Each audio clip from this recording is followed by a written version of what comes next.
AB은의 주가가 25일 장 초반부터 상한가를 기록했습니다. 1조 8천억 원 규모의 공동 개발 계약을 체결했다는 소식이 전해지면서요. 시장에가 매수세가 몰린 것으로 풀이되고요. 전거래일 대비해서 29.91% 오른 채로 거래되고 있습니다.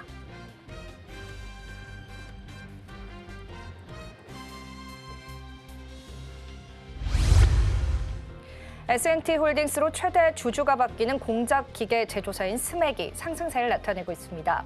한국거래소에 따르면 오전 9시 30분 기준으로 스맥은 전거래일보다 770원 오른 채 거래되고 있고요. 상한가가 유지되고 있는 게 확인되고 있습니다. 공작기계 로봇 자동화 솔루션 기업으로 알려져 있습니다.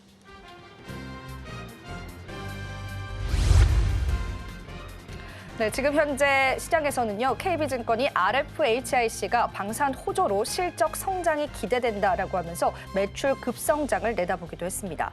통신 장비 업황이 개선되고 방산 매출이 빠른 성장세를 보이고 있다고 분석했고요. 이에 따라서 목표 주가를 상향 조정하기도 했습니다.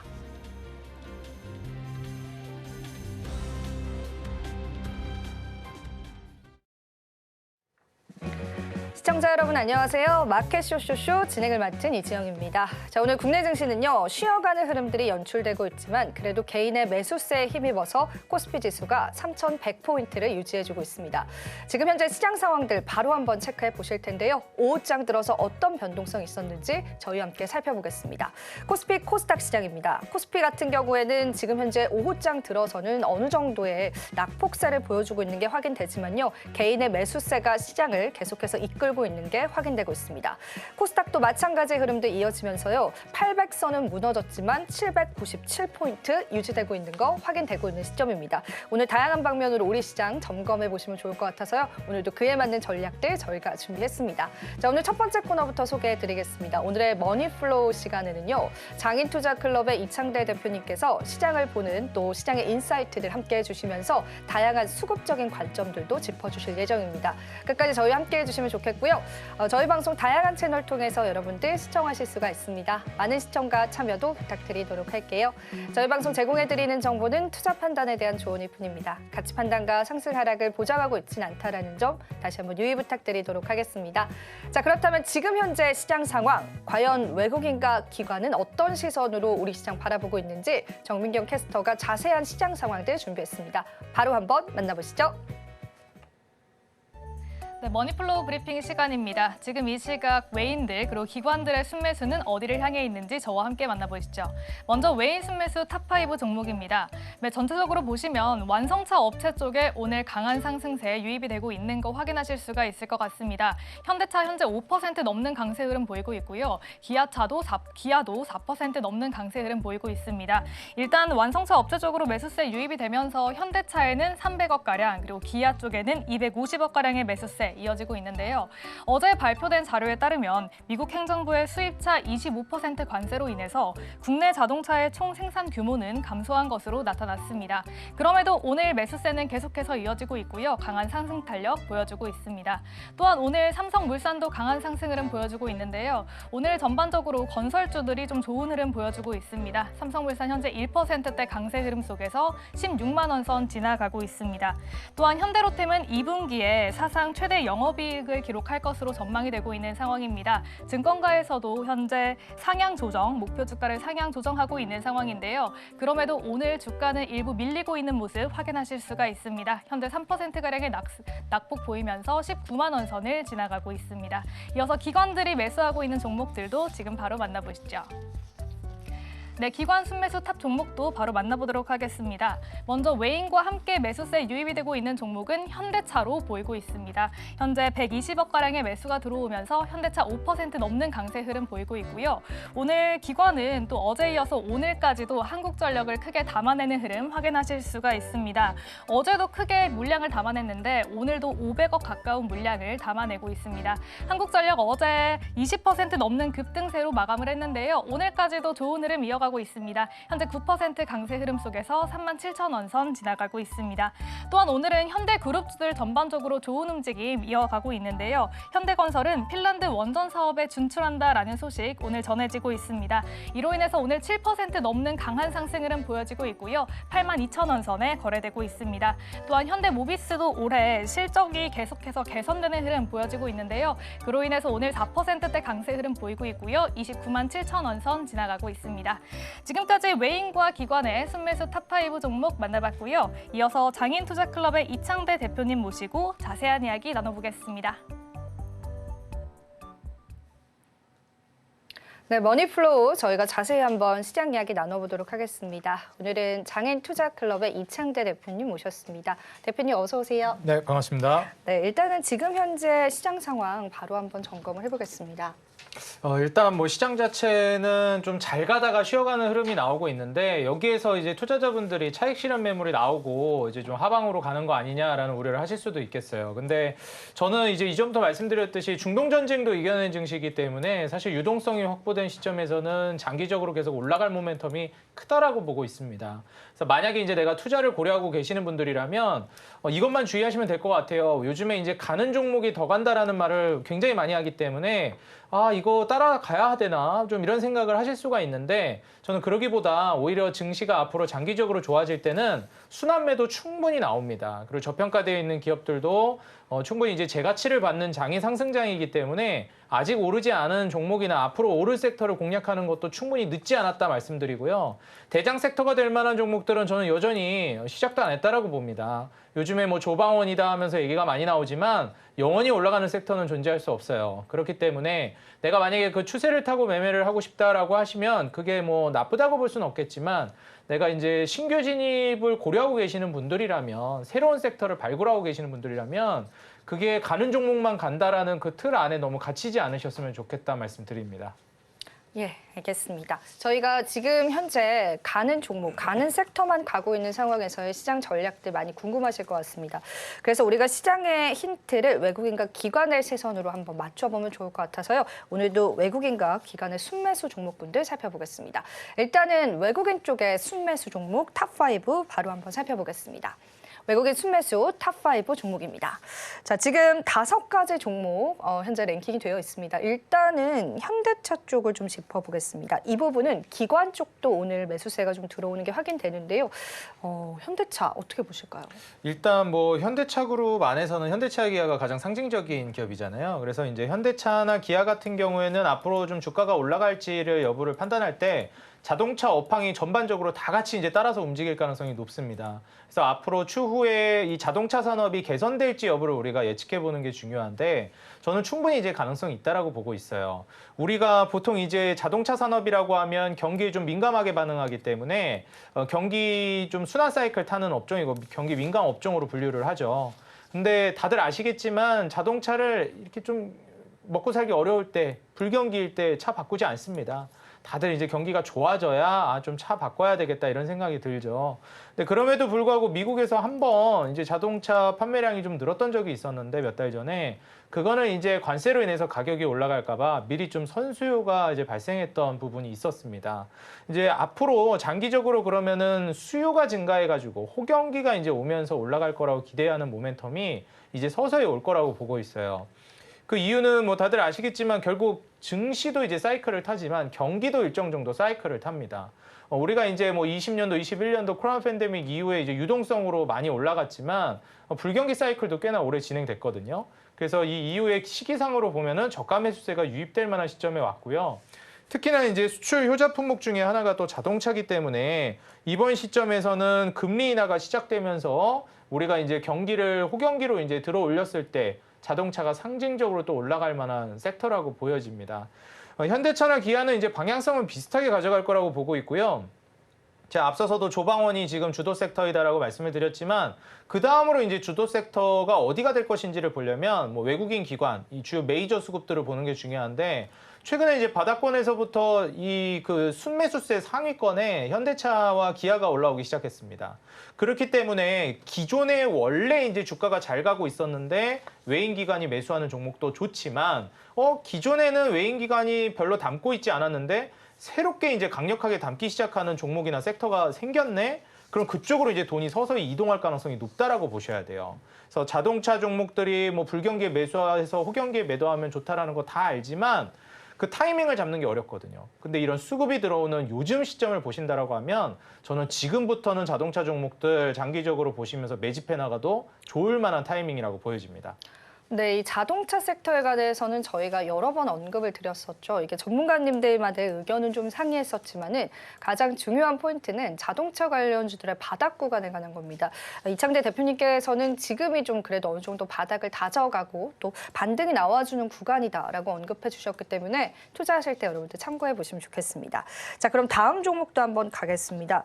현대 로템 쪽도 외국인 순매수 최근 들어서 좀 들어오고 있는데요. 사실 최근에 어제 그랬잖아요. 방산주들이 좀 낙폭이 컸었잖아요. 네. 근데 외국인은 현대로템 담는 이유가 어떤 걸까요? 뭐 아무래도 이제 현대로템 같은 경우에 방산 모멘텀도 있기는 한데 뭐 철도라든지 그다음에 인프라 쪽도 모멘텀이 어느 정도 있거든요. 그래서 사실 복합적으로 다른 방산주 대비해서 방어력이 좋았던 게 아닌가 저는 이렇게도 좀 보고 있고요. 사실 근데 이제 중동 전쟁 이후에 또 K2 전차 계약 협상이 좀 빨라질 걸로 기대가 되고 있습니다. 이번에 뭐 전쟁은 어느 정도 억눌러 주기는 했지만 결국 이런 지정학적 리스크를 통해서 자체적으로 이제 국방을 강화해야 된다라는 니즈가 생길 거라고 보고 있고요. 뭐 다들 아시겠지만 이제 방위비 지출이 전 세계적인 단위로 올라가고 있는 시점인데 중동 쪽에 이제 K2 전차 계약 협상이 빨라진다라는 걸 기대해 본다라고 하면 현대로템이 이제 또 수혜를 받을 가능성이 높습니다. 더불어서 이제 그 철도라든지 국내 안에서의 이제 인프라 관련된 사업도 전쟁이 마무리가 되게 되면은 속도가 좀 빨라질 수 있어요. 미국 같은 경우에도 마찬가지지만 전 세계적으로 경기를 이제 불경기에서 호경기로 돌려놓기 위한 경기 부양책으로 뭐 중앙은행의 이제 연준이나 우리나라 한국은행 같은 경우에 뭐 유동성을 확보하는 금리 인하를 하지만 정부 차원에서는 인프라 정책이 핵심이거든요.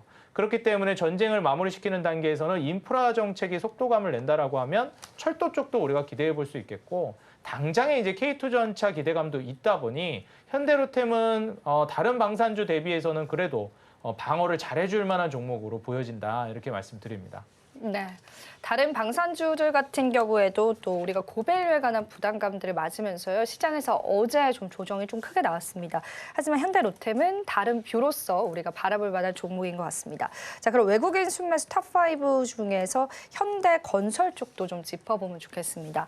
최근에 건설주들도 긍정적인 그 리포트가 참 많이 나오더라고요. 그래서 네. 이미 오르긴 했지만 건설주, 현대건설을 토대로 어떤 전망 예상하실까요?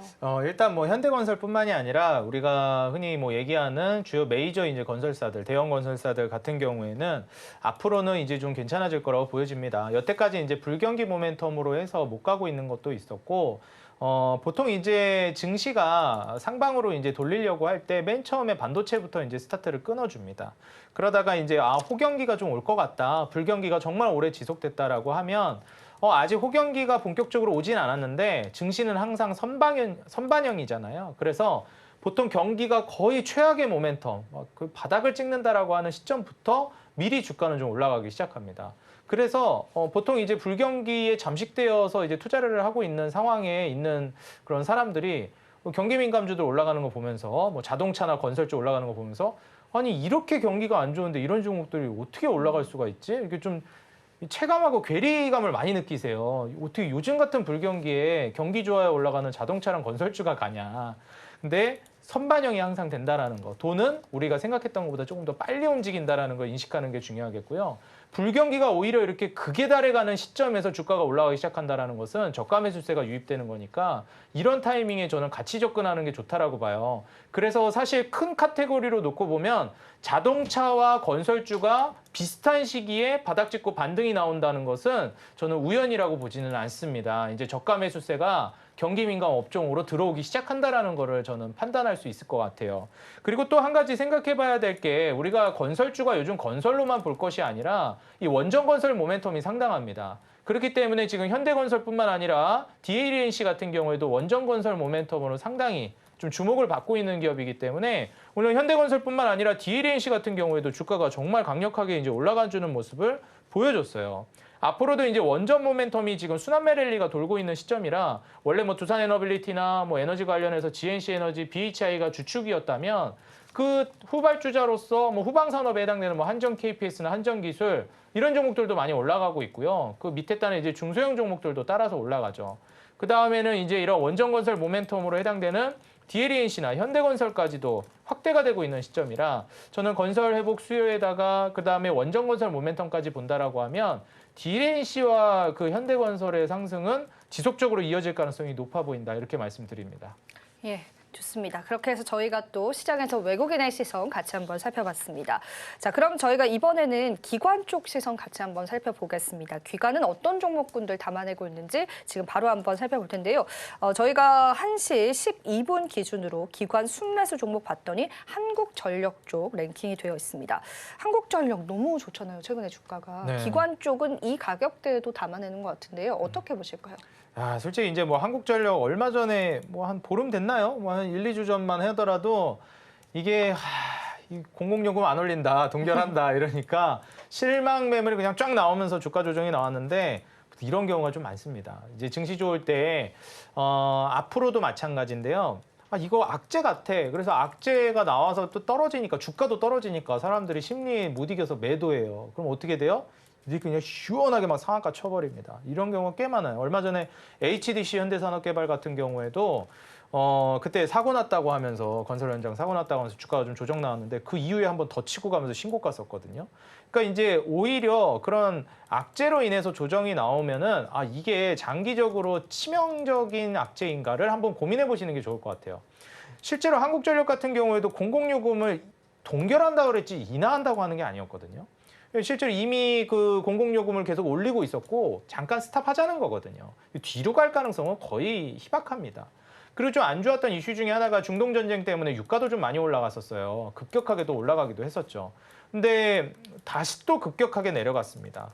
최근에 이제 유가 흐름을 보더라도 급등했던 유가가 다시 또 안정세를 취하면서 급락을 했기 때문에 이러한 이제 유가 하락 추이를 본다라고 하면 우리가 좀 우려했던 그런 비용적인 측면에서도 다시 제자리를 찾아간다라고 볼 수 있어요. 요금을 뒤로 인하하지는 않는데 올해 초 대비해서 유가는 상당히 낮아졌습니다. 마진 개선이 당연히 나올 수밖에 없고요. 그리고 이제 동결한다는 것이지 인상 안 한다는 게 아니거든요. 좀 상황 좋아지면 아무래도 불경기가 심하니까 민생을 위해서 좀 뒤로 미루자 이런 개념입니다. 그래서 결국에 인상이 되기는 할 것이다.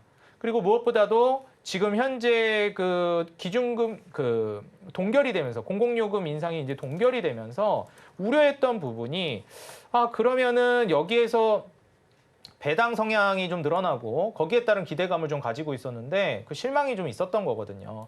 그리고 이제 한전도 그렇고 공기업들의 좀 치명타가 뭐였냐면 그동안 적자가 굉장히 심했습니다. 공공요금 올려야 되는데 안 올리니까 적자가 계속 심해졌죠. 그러다 보니까 부채는 쌓여가고 부채에서 나오는 이자만 하더라도 상당했어요.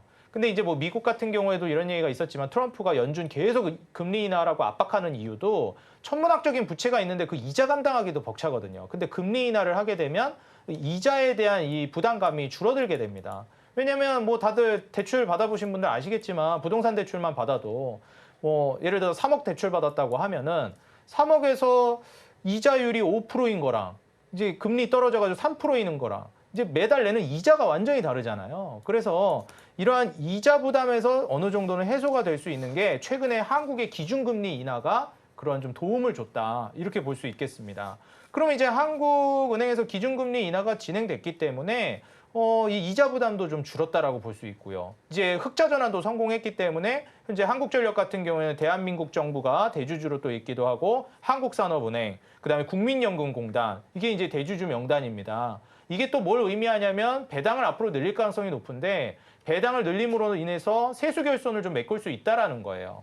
그래서 지금 투자자들이 많이 기대하고 있는 게 이런 공기업들입니다. 왜냐하면 요즘 공공요금 올라서 좀 억울한데 배당으로 좀 상쇄시켜보자. 공공요금 여기서 좀 충당하겠다. 또 이런 투자 전략도 뭐 나쁘지 않다고 봅니다. 그래서 지금 거기에 대한 기대감에 또 원전 모멘텀까지 있다 보니까 한국전력은 훨씬 더 탄력적으로 주가가 올라갔다라고 보여져요. 물론 지금 단기간에 급등을 하긴 했지만 차트를 보시더라도 이게 이제 3만 원 매물대를 뚫는 시점부터가 이제 바닥 박스권을 돌파하는 시점이거든요. 보통 이제 한국전력 같은 기업도 그렇고 원전 관련된 기업들도 사이클 자체가 굉장히 길어요. 바닥 구간에서 이제 막 돌파가 시작됐는데 여기서 끝날 것인가? 저는 그래도 몇 년은 갈 거라고 봅니다. 그래서 한 수년간의 장기적인 상승 사이클을 기대해 본다면 뭐 급등이 시작되는 초입 부근이라고 볼 수 있겠고, 혹시라도 조정이 나오면 오히려 이제 매수 기회로 삼아 보셔도 저는 좋을 거라고 보여집니다. 네, 이렇게 해서 한국전력의 추가적인 시장 전략까지도 받아봤습니다. 기관이 사는 이유에 관해서 잘 풀어주셨는데요. 이번에는 저희가 현대건설 쪽을 좀 보겠습니다. 일단은 아까 외인 쪽에서도 이야기를 나눴었고, 그리고 기관도 매수세를 보여주고 있는데요. 오늘 사실 현대그룹주를 기관이 참 많이 사고 있어요. 일단은 현대건설 한번 짚어볼까요? 네, 일단 뭐 현대건설 같은 경우에는 이제 추후에 움직임이 좀 나온다라고 하면 더 갈 것이냐, 이 여부를 좀 많이 궁금해하실 것 같은데, 현대건설은 이제 건설주들 안에서도 원전 모멘텀을 같이 받으면서 간다라고 했을 때 추가적인 랠리도 충분히 나올 수 있다라고 봅니다. 이게 바닥 구간에서 올라오기 시작해가지고 너무 많이 이제 가지 않았나 뭐 생각하시는 분들도 있겠지만, 원전 모멘텀까지 좀 고려해 보시면 여기서부터도 얼마든지 좀 갈 수 있다라고 보여집니다. 이게 다만 좀 고려해 보셔야 될 만한 모멘텀은 뭐냐면은 전고점 부근이 어느 정도 수준까지 이제 움직일 것이냐. 그래서 이제 한번 그 신고가 영역으로 넘어갈 때 여기에 이제 저항대 한 9만 원 정도 되거든요. 9만 원 정도 구간에서 기술적 조정을 받을 수가 있어요. 그래서 이 구간에서만 좀 조심하면 돌파 이후에 추가 상승도 얼마든지 노려볼 수 있겠다. 건설주들 지금부터 한번 보자 말씀드립니다. 그러면은 모비스 쪽도 바로 짚어보면 좋겠습니다. 오늘 이제 현대차도 담아내지만 저희가 앞서서 이제 다루기도 했었고, 현대 모비스까지도 기관 쪽에 최근에 담아내는 게 확인됩니다. 네. 오후 1시 기준이거든요. 어떤 모멘텀들 좀 가져갈 수 있을까요? 일단 현대모비스 같은 경우에는요, 우리가 이제 현대차 그룹 자체가 이 그 지배 구조 자체가 좀 복잡하게 얽혀 있어요. 네. 그래서 순환 출자 구조라고 해서 현대모비스가 이제 현대차나 기아 이제 또 보유하고 있고, 여기에서 또 이제 꼬리꼬리 물고 가다 보면은 이제 다시 또 이제 현대모비스를 소유하고 있는, 이렇게 이제 뱀이 꼬리를 문 형태로 이제 서로 지분을 보유하고 있습니다. 그래서 사실상 현대모비스가 이제 지주회사 포지션을 좀 보유하고 있기도 해가지고, 만약에 이제 그 상속을 이제 진행한다라고 할 때도 현대모비스가 지배 구조에서 굉장히 중요한 역할을 하고 있어요. 그래서 현대모비스에 대한 이제 수요 자체가, 매수세가 좀 몰릴 가능성을 우리가 염두에 둬야 하고, 그렇게 된다라고 하면은 배당 성향 확대라든지, 사실상 요즘 그 상법 개정 이후에 지주 회사들이 강세를 띠는 것과 비슷한 맥락으로 움직일 가능성이 높습니다. 특히나 이제 자동차 회사들이 올라간다라고 하면, 제가 이 점도 좀 강조드렸던 포인트인데, 오히려 현대차나 기아보다도 현대모비스나 현대글로비스 혹은 현대오토에버 같은 기업들이 좀 더 탄력적으로 움직일 가능성이 높으니까 이러한 쪽을 우선적으로 한번 살펴보는 걸 권장드리고 싶습니다. 네. 현대 관련해서 저희가 현대 안에 있는 다양한 종목군데 기관이 담아내는 거 확인을 해봤습니다. 일단 기관과 외국인의 시선 오늘 저희가 같이 한번 체크를 해봤고요. 오늘 그러면서 여러분들에게 시장에 관한 힌트들 많이 드렸기 때문에요. 여러분들 투자 전략 잘 소화해 보셨으면 좋겠습니다. 오늘 이창대 대표님 함께 해주셨습니다. 대표님 오늘도 도움 말씀 감사합니다. 네, 감사합니다. 네, 이제 지금 현재 시장 상황 보셔야 될 것 같습니다. 과연 3,100포인트를 유지해 줬을까요? 시장 반전이 그간 있었는데요. 그 반전 포인트들 같이 한번 짚어드리도록 하겠습니다. 정민경 캐스터가 준비하고 있습니다. 지금의 시장 상황 바로 한번 살펴보시죠. 네, 지금 이 시각 시장 상황 살펴보도록 가도록 하겠습니다. 오늘 갭상승 출발했던 우리 증시는 오후장 들어서 조금 하락하는 움직임도 보였었는데요. 지금 다시 한번 코스피 지수는 상승 전환에 성공을 했습니다. 현재 0.1%대 강세 흐름을 보여주고 있고요. 3,100선에서 지지받는 흐름 이어가고 있습니다. 매매 동향도 바로 만나보시죠.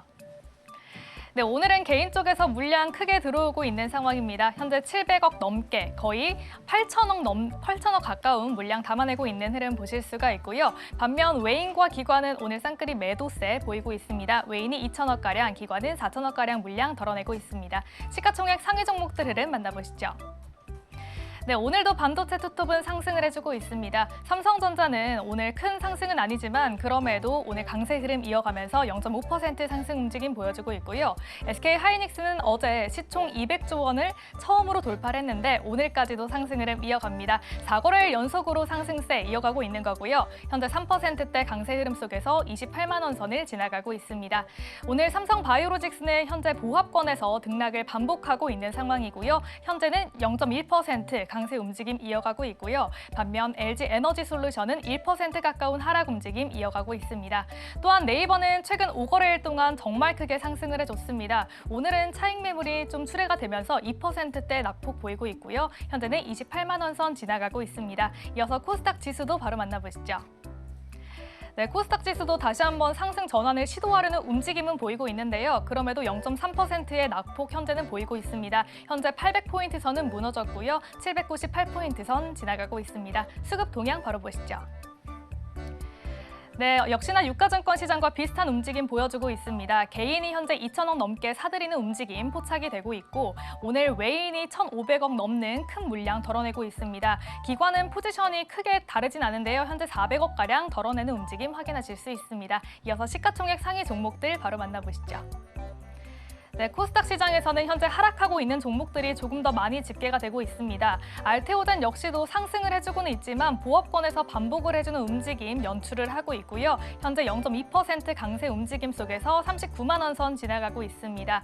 HLB도 현재 약보합권에서 거래 이어가고 있고요. 어제 강한 상승 흐름을 보였던 에코프로 그룹주들 오늘은 물량 덜어내는 움직임 보여지고 있습니다. 에코프로 BM은 0.3% 낙폭을 보이고 있고 어제 크게 올랐던 에코프로는 현재 2%대 낙폭 보이고 있습니다. 또한 레인보우 로보틱스도 최근 5거래일 동안 정말 큰 상승 움직임을 보여주기도 했습니다. 15% 넘는 상승 움직임을 보여줬었는데요. 오늘은 일부 차익 매물이 좀 출회가 되고 있는 것으로 풀이되고 있습니다. 큰 폭으로 밀려나고 있고요. 5%가량의 하락 움직임 보이면서 30만 원 선 내줬습니다. 현재는 29만 8천 원 선에 거래되고 있습니다. 지금까지 이 시각 시황 상황 살펴봤습니다. 지금의 시장 상황 같이 살펴보셨습니다. 코스피 지수가 상승으로 전환된 또 시장 반전이 지금 이어지고 있습니다. 일단 오늘은 집중 마켓 포인트를 통해서 시장 전략들 잡아볼 텐데요. ISS 김태성 본부장님 오셨습니다. 어서 오세요. 네, 안녕하세요. 네, 집중 마켓 포인트 일단 헤드라인부터 열어보도록 하겠습니다. 오늘 첫 번째 헤드라인 바로 한번 열어보겠습니다. 오늘의 첫 번째 헤드라인입니다. 신기록과 회복세, 반도체주들의 가속 페달에 관해서 좀 이야기를 나눠볼 텐데요. 일단 반도체주들 최근에 굉장히 좋습니다. 최근의 흐름들 우리 시장에서 어떻게 해석해 볼 수 있을까요?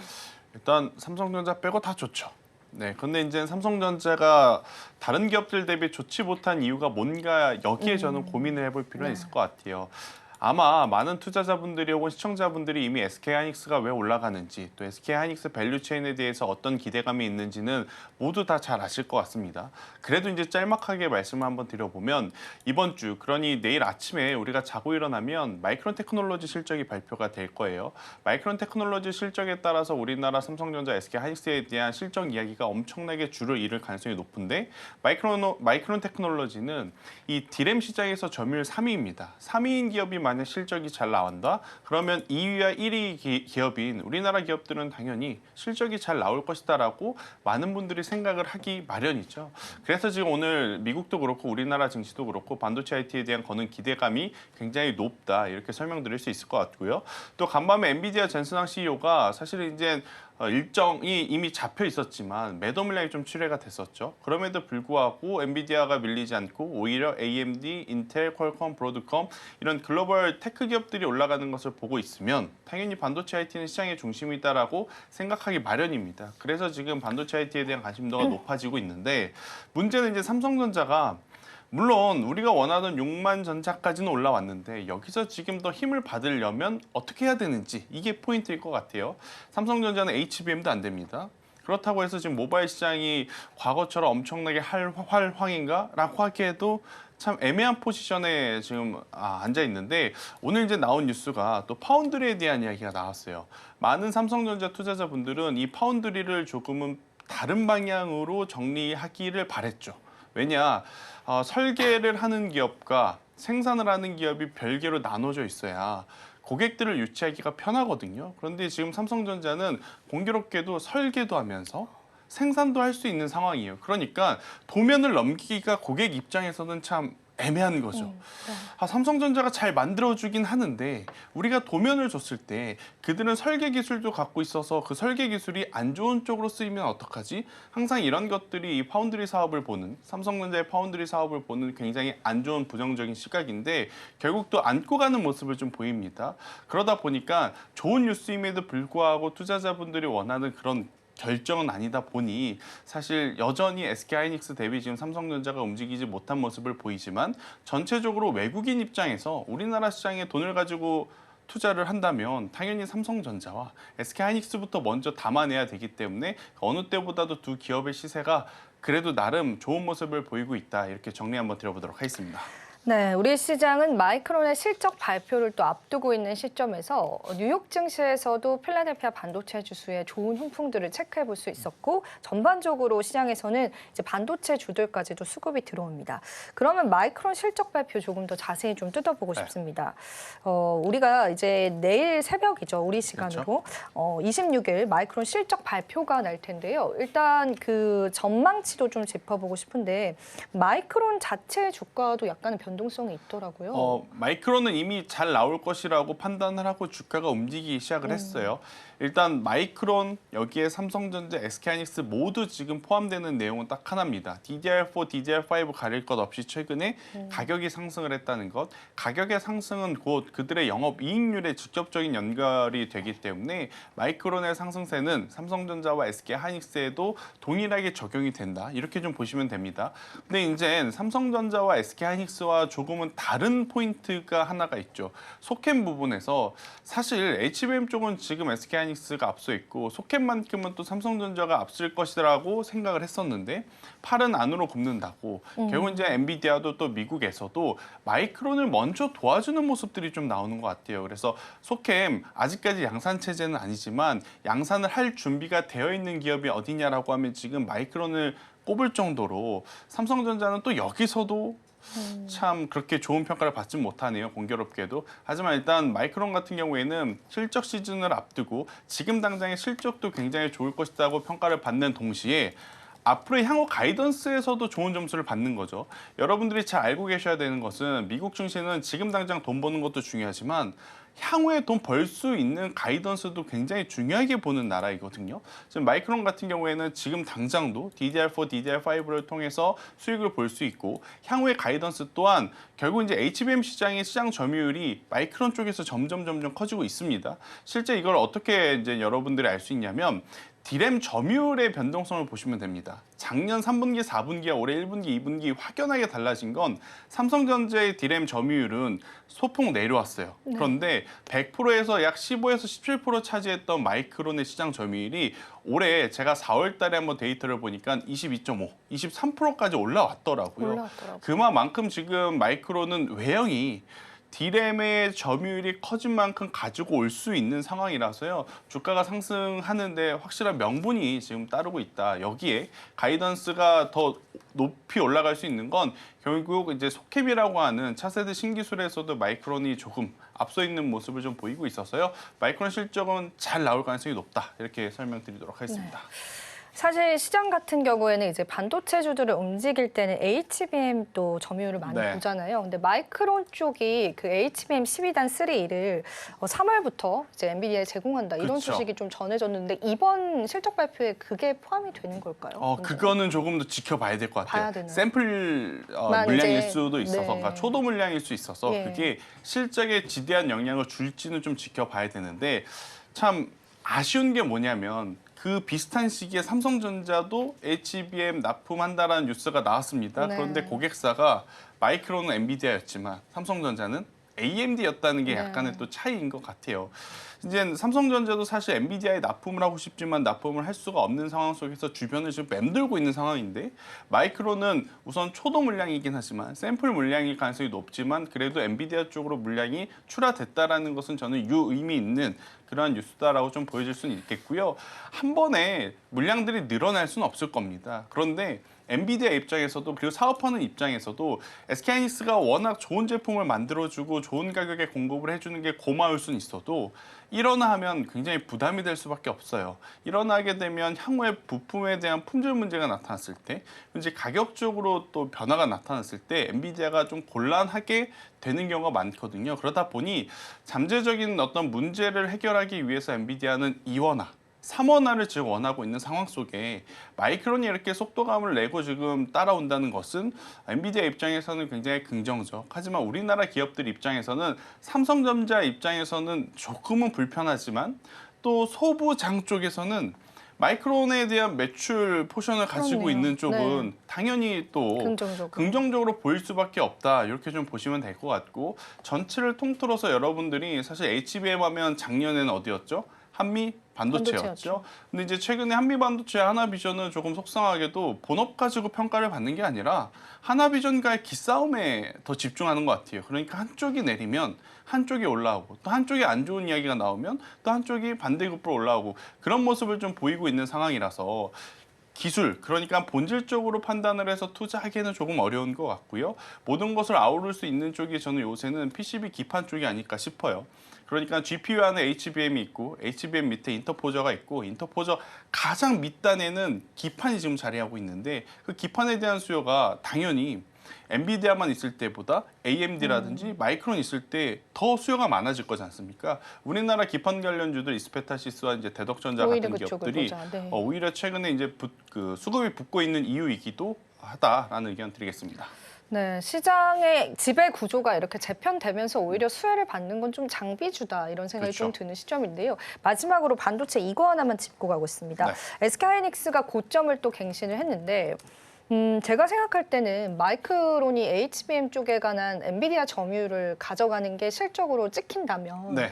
그게 또 하이닉스의 고점이 되지 않을까. 그런데 그렇지 않아요? 마이크론이 아무리 해도 안 되나요? 이미 HBM4 시장에서 또 앞서 있는 게 SK하이닉스 있고 사실 엔비디아도 속도를 늦출 수는 없습니다.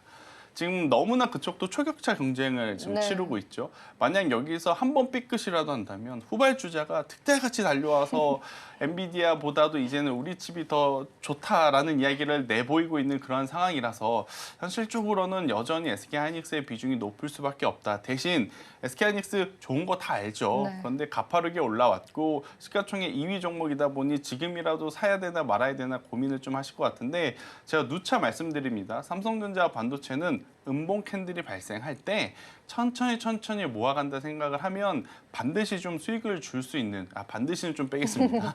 굉장히 높은 확률로 수익을 줄 수 있는 섹터와 기업이니까 그런 매매 전략이 가장 적절하다라는 의견을 드리도록 하겠습니다. 네, 이렇게 우리가 반도체 관련주들 같이 한번 오늘 헤드라인으로 나눠봤습니다. 자, 그렇다면 저희가 이어지는 마켓 포인트 두 번째 헤드라인 바로 넘어가 보겠습니다. 오늘의 두 번째 헤드라인 바로 한번 열어주시죠. 네, 이번에 헤드라인은요, 의료 AI 시장에 관해서 이야기를 좀 나눠보겠습니다. 자, 의료 AI 관련해서 시장에서의 관심은 여전히 이어지는데요. 일단은 우리가 한국형 소버린 AI에 대해서 이제 한국이 갖고 있는 의료나 바이오 등의 영역에 특화된 데이터가 녹아 들어가 있기 때문에 우리만의 장점으로 만들 수 있는 AI 모델을 만들어야 간다. 이런 언급을 좀 했습니다. 그래서 관련 생태계 중심의 AI 산업 육성이 이루어질지 전망은 어떻게 보실까요? 근데 사실 소버린 AI를 의료 AI에 가져다 붙이는 게 맞나 싶은 생각이 들더라고요. 저도 사실은 그게 조금. 그죠? 네. 그러니까 의료 A가 아니라 일반적인 플랫폼, 그러니까 우리가 정보를 서칭하거나 우리가 원하는 어떤 검색들을 해주는 플랫폼에는 당연히 소버린 AI가 적용이 되는 게 우리들에게 편하죠. 그리고 이제 아무래도 이제 여러 가지 잘못된 정보를 우리가 잡아내기에도 더 유리하고 하지만 의료 AI 같은 경우에는 사실은 소버린 AI로 국한되기보다는 굉장히 많은 표본을 이 AI가 학습을 하는 게 환자 입장에서도 의사 입장에서도 좋다라는 이야기들이 있더라고요. 그래서 굳이 지금 소버린 AI를 의료 AI와 엮여서 좀 보실 필요는 없을 것 같고요. 그럼 의료 AI는 어떤 포인트를 봐야 되느냐? 결국 국내에서 우물안 개구리처럼 놀고 있으면 안 됩니다. 굉장히 좋다라고 알려져 있고 정말 기술력이 뛰어나다고 알려져 있는 만큼 해외에서 도입이 빠르게 돼야 되거든요. 그 해외라는 것이 유럽과 북미 그리고 이제 일본 쪽에서 얼마만큼의 성장 속도를 보내주느냐가 이제 포인트예요. 사실 이제 우리나라 국내 병원들 있죠. 중대형 병원들 같은 경우에는 이미 많이 한 약 60에서 70% 정도가 인프라가 깔려 있다라고 합니다. 그럼 여기서 더 큰 성장세를 보이려면 결국 이제 국내는 너무 좁고요. 누가 더 빠르게 해외 시장에 진출을 하는 모습을 보이는지, 그리고 이제 해외 시장에 진출을 했을 때 얼마만큼의 성과를 거둘 수 있는지 이제 이게 포인트가 되지 않겠는가라는 의견을 드려보도록 하겠습니다. 네, 쏘버린 AI 쪽에 관한 시장 모멘텀을 의료 AI까지 옮기기엔 다소 무리가 있지만 또 의료 AI 자체만의 모멘텀이 시장에 있습니다.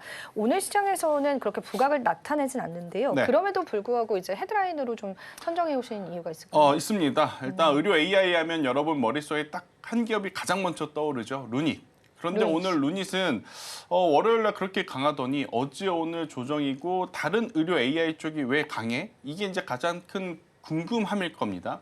그래서 이제 루닛에 대한 이야기를 잠깐 오늘 드리고 가야 될 것 같아서 가지고 나왔고요. CB 전환가액이라고 하는 제도가 있어요. 그리고 이제 이게 어렵습니다. 그래서 쉽게 좀 말씀을 드릴게요. CB 전환가액 이외에 이걸 다시 가격을 조정하는 리픽싱이라고 하는 정책들이 있거든요. 주식시장에는. 굉장히 복잡하죠. 네. 근데 지금 그 리픽싱이라고 하는 가격을 조정하는 그 기간이 7월 1주차에 루닛이 기다리고 있습니다. 그러니까 가격이 많이 올라서도 그렇다고 가격이 많이 내려가서도 안 되는 지금 수급의 답보 상태에 빠져 있는 상황이라서 루닛 왜 안 오르지? 라고 또 생각하시는 분들이 있을 것 같아서 오늘 좀 말씀을 드리고 싶어서 가지고 왔고요. 대신 의료 AI 쪽에 관심도가 높아지고 있으면 어떤 부분을 통해 알 수 있냐면 루닛이 안 가니까 뒤따라 움직일 만한 기업들이 다시 자리를 잡고 있죠. 대표적으로 오늘 JLK가 오릅니다. 10%대 네. 상승을 하고 있고 또 JLK가 움직이니까 뷰노가 다시 한번 이평선 위로 캔들이 좀 안착이 되면서 오늘 종가에도 충분히 베팅할 만한 자리에 지금 놓여지고 있는 상황이라 의료 AI 쪽 같은 경우에는 일부 몇 종목에 국한된 것이 아니라 저는 전체 섹터에 대한 기대감을 높여 잡아도 괜찮다는 생각이 듭니다. 특히 JLK처럼 지금 해외발 뉴스가 나온 건 단순히 오늘만 강할 이슈가 아니라 앞으로의 연속성도 기대해 볼 만한 요소다라고 생각을 하면 될 것 같거든요. 그래서 루닛이 7월 2일에서 3일 그 리픽싱 조항이 발동이 되는 데까지 수급이 답보 영상을 보인다면 그 사이에 저는 JLK와 뷰노가 한 번 더 크게 시세를 낼 가능성이 굉장히 높아 보인다 이렇게 생각이 들고 있고 지금 우리나라 시장뿐 아니라 전 세계가 사실은 인플레이션에 대한 압박을 받고 있죠. 인플레이션에 대한 이야기가 나오게 되면 역설적으로 결국 로봇, AI의 이제 산업의 진입 속도가 빨라질 수밖에 없습니다. 우리나라도 작년에 의과대학에 대한 대란 같은 이슈가 좀 있었지 않습니까? 그러다 보니 이 의료 AI 관련에 대한 관심도가 높아진 상황이고 또 이쪽은 정부 정책이 계속 지원을 해주고 있는 그러한 산업이니만큼 단기적인 관심보다는 중장기적인 관심을 가져야 하는데 단순히 국내에서 잘 팔리고 있고 국내 대학병원에 이제 설치되는 그것보다 해외에서의 어떤 좋은 모습을 보일 수 있는 발판이 마련된 기업으로 순위를 좀 나열하셔야 될 것 같아요. 그래서 수급적으로 보면 오늘은 JLK가 1순위일 것 같고 그 다음에 뷰노, 그 다음에 루닛 순으로 보일 것 같습니다. 하지만 이제 7월이 지나고 나서 리픽싱이 끝나고 나서 루닛이 다시 한번 거래량이 붙기 시작하면 볼파라 헬스케어 인수 그 이후에도 여전히 해외 매출 비중이 빠르게 성장하는 쪽은 그 어느 기업들보다 루닛이니 저는 그때쯤에는 루닛을 다시 한번 보는 것이 맞지 않겠는가라는 의견 드려보며 요새 의료 AI도 의료 AI지만 신약 개발 플러스 AI 쪽도 중간중간에 빠르게 지금 움직이고 있거든요. 신테카 바이오, 보로노이, 뭐 3빌리언, 온코크로스. 갑자기 또 생각이 안 날 그럴 때 뻔했네요. 있습니다. 네, 그런 기업들은 꾸준히 한번 여러분들이 보실 필요는 있다는 의견 드려보도록 하겠습니다. 네, 의료 AI 관련주 전반적인 시장의 투자 포인트들을 하나하나 좀 잡아갈 수 있는 시간이었습니다. 우리가 이제 의료 AI 하면은 루닛이라는 종목을 좀 대장격으로 많이들 떠오르시는데요. 어떤 전략들 가져가 봐야 할지 오늘 이야기를 좀 나눠봤고요. 그리고 제가 이런 부분도 궁금하더라고요. 사실 최근에 정책 모멘텀 가진 종목군들을 많이 가잖아요. 요 의료 AI 쪽도 이제 신정부에 관한 정책 모멘텀들 네. 찾아볼 수 있을까요?